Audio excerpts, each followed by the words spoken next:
오늘 하나님께서 우리에게 주시는 말씀은 사도행전 20장 말씀입니다. 사도행전 20장 1절부터 12절까지입니다. 신약성경 222쪽 있습니다.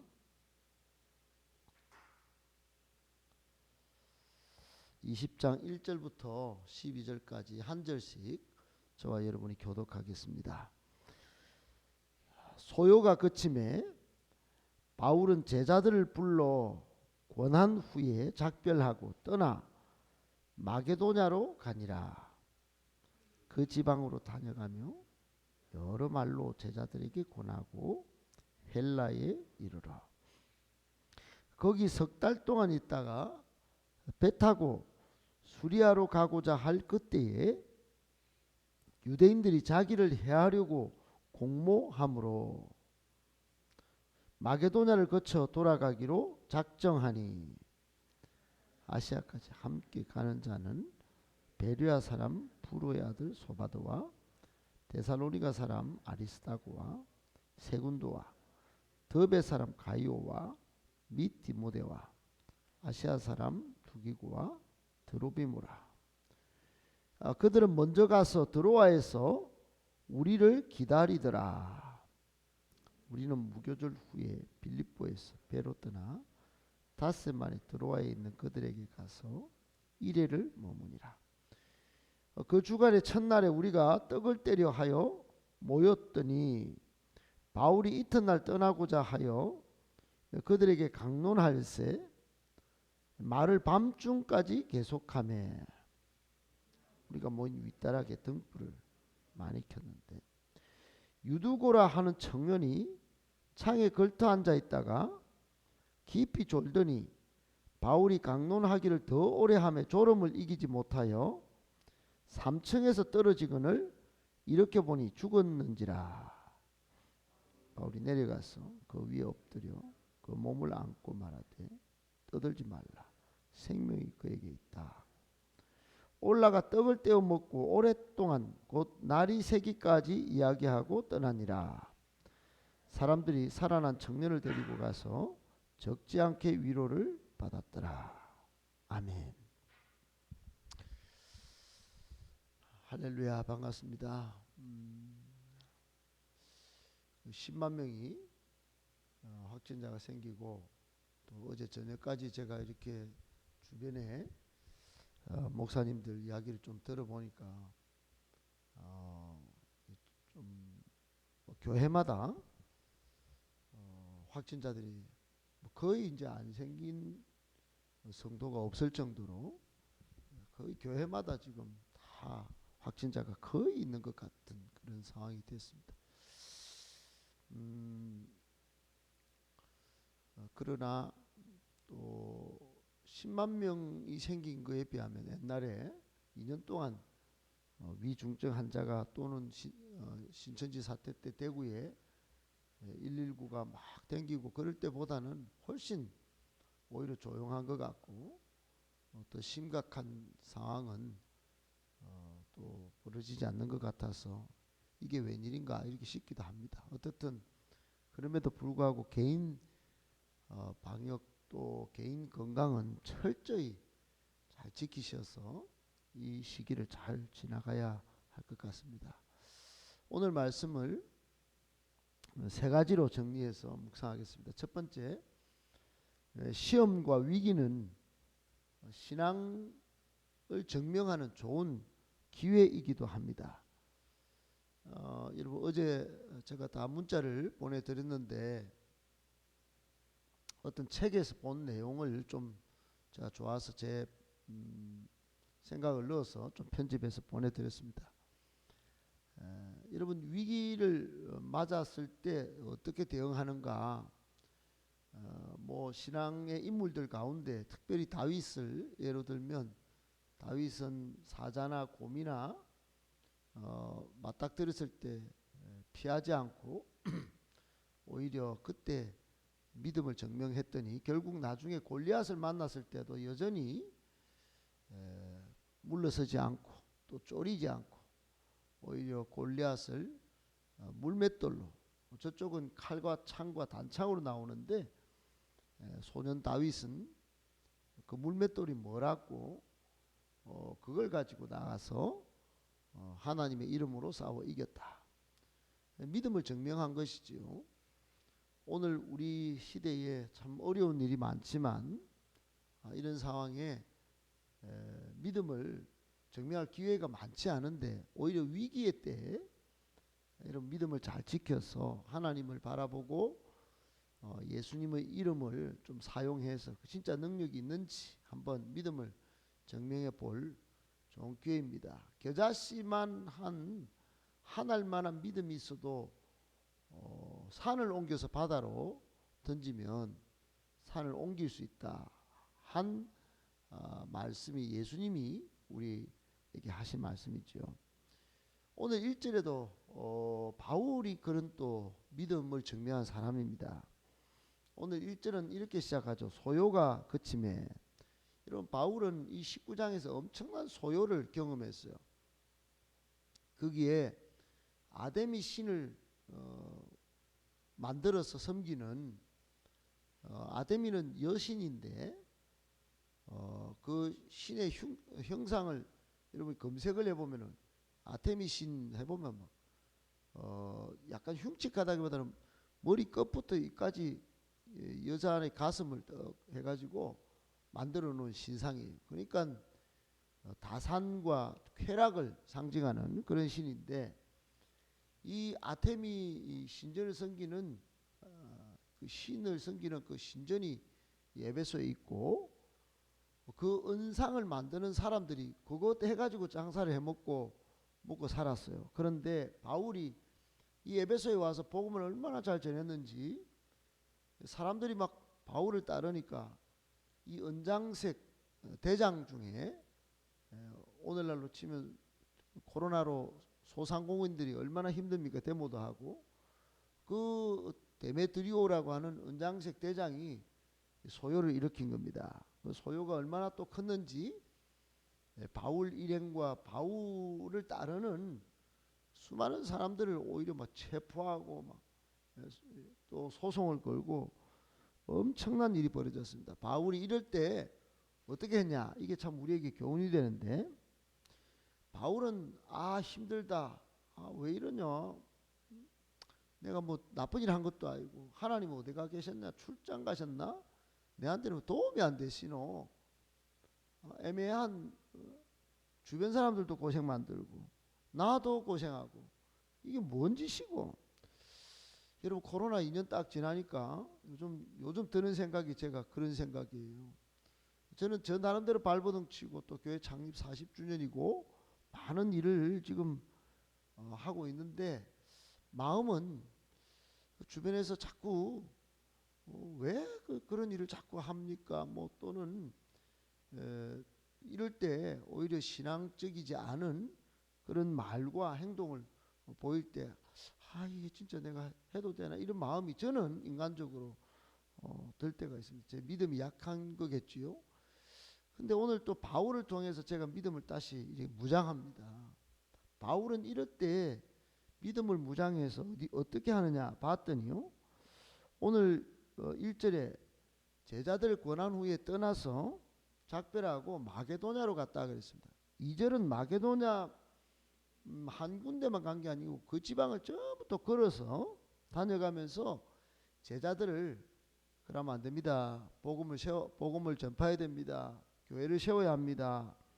어렵다고 저도 지금 가만히 있지 않지 않습니까? 그러면서 마게도냐뿐만 아니고 헬라 지역에까지 이르러서 3절에 보면 석 달 동안 또 거기 있다가 복음 전하고 또 이제 배 타고 또 수리아로 또 가고자 하는데 유대인들이 막 끝까지 와가지고 죽이려고 공모하는데도 불구하고 또 거쳐서 아시아에 있는 수리아 안디옥까지 또 가서 선교 보고도 하려고 그러고 지금 그렇게 했다는 겁니다. 여러분 해도 안 되면 해도 이 상황이 끝이 안 나면 안 좋은 말을 할 게 아니고 바울과 같이 믿음을 증명할 기회로 삼고 계속 복음을 붙잡고 복음을 전하고 여러분 그렇게 해야 되지 않겠나, 그렇게 마음을 다지는 겁니다. 여러분 뭐 가다 안 되면 죽는 것밖에 더 하겠나. 세상 사람들 중에도 그렇게 하는 경우가 있는데 우리 복음 전하고 사명 받은 사람들이 말씀 전하는 걸 포기하고 조금 힘들다고 문제 생긴다고 시험이 닥쳐온다고 여러분 마음이 쫄이고 여러분 이러면 되겠나 하는 그런 생각이 듭니다. 여러분 개인적으로나 또 우리 교회적으로나 시험과 위기는 우리 교회 신앙의 수준을 증명할 그런 기회 때도 된다는 생각을 해야 합니다. 다 힘들 때 우리도 힘들다. 당연히 힘들죠. 그러나 진짜 신앙의 공동체는 그때 믿음을 보여주는 것입니다. 꼭 기억하고 오히려 이럴 때 우리 믿음을 증명할 좋은 기회로 삼고 더 같이 기도하고 또 같이 좋은 동역자로 서 가실 수 있기를 예수님의 이름으로 축복합니다. 아멘. 두 번째, 동역자 때문에 힘을 낼 수 있습니다. 여러분 제가 여러분이 안 계신다면 참 하루하루가 좀 힘들고 우리 교회는 전임 사역자가 없습니다. 그래서 모든 행정과 모든 신방과 아이까지 제가 다 챙겨야 합니다. 재정도 원활치 않아서 제가 다 또 후원받을 거 후원받고 또 행정과 사업을 또 이루어 나가야 합니다.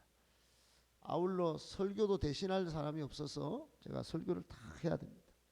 근데 여러분이 새벽마다 나오셔서 기도해 주시고 또 함께 해 주시는 모습을 시시때때로 떠올려 보면서 제가 힘을 낼 수 있다고 감히 말씀드립니다.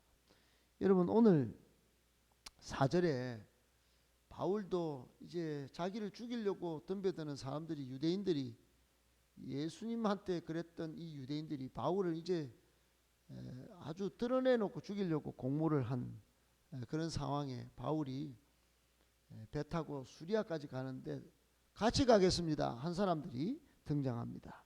모두 7명이 소개되는데 면면이 여러분 가만히 보면은 오늘 이 사도행전을 기록한 누가는 자기 이름도 드러내지 않아요. 우리가 하면서 이 사람은 자기 이름도 안 드러내놓고 나중 감옥까지 따라가는 사람이 누가고 또 디모데는 뭐 지금 바울 선임 목회자 따라서 저는 같이 죽겠습니다 하고 따라가는 사람이 디모데고 우리가 살펴본 대로 브리스길라와 아굴라도 계속 따라가면서 지금 동역자인데 이름도 안 드러내놓고 지금 따라가고 있습니다. 그 외 뉴페이스들이 7명이 오늘 등장한 거예요. 여러분 바울 선교 여행이 무려 약 4,500에서 5,000km 지금 3차 여행만 그렇습니다. 나중에는 로마까지 가는 로마 가서 이제 감옥에 갇혔다가 이제 장례란 한 번 더 좀 돌아보고 난 다음에는 바울이 이제 죽게 되는데 어떻든 그까지 끝까지 동행한 정말로 목숨 건 동역자들이 오늘 소개되고 있는 것입니다. 오늘 3차 선교 여행을 떠나는 목적은 예루살렘 교회가 굶어 죽을 지금 상황에 기근이 닥쳐가지고 바울이 세운 교회마다 헌금을 온 힘을 써서 다 했는데 옛날에 무슨 비트코인도 있는 게 아니고 수표가 있는 것도 아니고 지폐가 있는 것도 아닙니다. 전부 동전을 모아가지고 이 동전 더미를 들고 가니까 강도들이 얼마나 많습니까? 그 전부 다 이 사람들이 7명이 지고 가는 겁니다. 지금. 전부 지어가지고 예루살렘이 그 어디라고요? 여러분 지금 여기서 배 타고 태평양을 걷는 거하고 똑같습니다. 그때 무슨 배가 뭐 제대로 된 배입니까? 그걸 다 짊어지고 강도의 위협을 참아내면서 전부 온몸에 막 복대를 두르고 막 그렇게 갔을 거라고 충분히 짐작이 됩니다. 문제는 바울을 죽이려고 하는 사람들이 이 사람들도 죽이려고 했겠습니까? 그럼에도 불구하고 그걸 알고도 바울과 함께 하겠다. 뭐 그런 겁니다. 여러분 우리 교회가 뭐 그렇게 안 큽니다. 네. 그러나 꿈은 이 대구에 있는 어떤 교회보다 꿈도 크고 또 건강한 여러 가지 사역의 비밀을 갖고 있습니다. 여러분 바울의 선교 상황이 열악한데도 동행했던 이 7명을 또 누가와 디모데와 브리스길라와 아굴라 같은 진정한 동역자가 있어서 바울이 힘을 내서 끝까지 달려갔듯이 여러분 저와 우리 교회 여러분 끝까지 어떤 상황이 닥쳐도 좀 동역해 주시고 같이 있어 주시고 힘을 낼 수 있도록 해 주시면 좋겠다 생각합니다. 여러분 그렇게 우리 동역하면서 나중에 잘했다 충성된 종아 이렇게 주님 앞에서 칭찬받고 또 영광의 면류관 받아 쓰시는 멋진 동역자 다 되시기를 예수님의 이름으로 축복합니다. 아멘. 마지막 세 번째, 말씀과 예배가 살아야 교회가 삽니다. 여러분 오늘 7, 8절에 보니까 바울이 또 드로아 지역에 왔습니다. 이제 배를 타고 와서 이제 그 해변에 있는 드로아 지역에 왔는데 말씀 사경회를 했어요. 오늘날로 치면 특별 새벽 기도를 했다든지 아니면 부흥회를 했다 이 말입니다. 정확하게 보면 부흥회겠죠. 부흥회인데 기도만 한 것이 아니라 그때 당시는 거의 말씀을 전했습니다. 아침 먹고 말씀, 점심 먹고 말씀, 저녁 먹고 말씀. 그러다가 밤중까지 했습니다. 여러분 열기가 느껴지십니까? 밤중까지 했는데 가만히 자세히 여러분이 보시면은 유두고라는 청년은 알바하고 직장 다녀왔다가 아마 자리가 없어서 바닥에는 다 앉아가지고 있는데 3층에 창문에 걸터 앉을 정도로 사람들이 인산인해를 이뤘다 그렇게 생각이 됩니다. 에베소 지역의 부흥이 오늘 드로아 지역까지 소문이 나가지고 사람들이 바울이 전하는 말씀 한번 들어보겠다, 행복한 교회 새벽기도 한번 가보겠다 뭐 이렇게까지 했겠나 싶어요. 요즘 여러분 주목해서 보시면 우리 중에는 예배를 지금 빠뜨리는 사람들이 좀 있는데 어제도 새로운 신자들이 어제 한 4-5분이 다녀갔어요. 어려운 중에도 요즘은 매주 4-5분들이 이렇게 왔다가 가고 또 정착도 하고 지금 그런 중에 있습니다. 어떻든 지금 드로아 지역에 놀라운 부흥이 일어났어. 구름대 같은 인파가 모이고 밤샘 부흥회가 열렸어요. 근데 앞불사 여러분 이름의 뜻이 앞불사 유투코스 이 친구가 청년이 걸터 앉아 있다가 말씀 듣다가 낮에 얼마나 일을 열심히 했는지 아마도 졸았던 것 같은데 앞불사 3층에서 떨어져 버렸어요. 보니까 죽었어요. 근데 여러분 말씀과 예배가 뜨거우니까 바울이 뭐 갑작스럽게 이제 사람 죽었다 하니까 이제 보았지 않겠습니까? 이렇게 해서 막 이렇게 보니까 죽었는데 바울이 그 몸을 안고 다 이렇게 이제 기도하면서 이렇게 살폈겠지요. 10절에 떠들지 마라. 생명이 그에게 있다.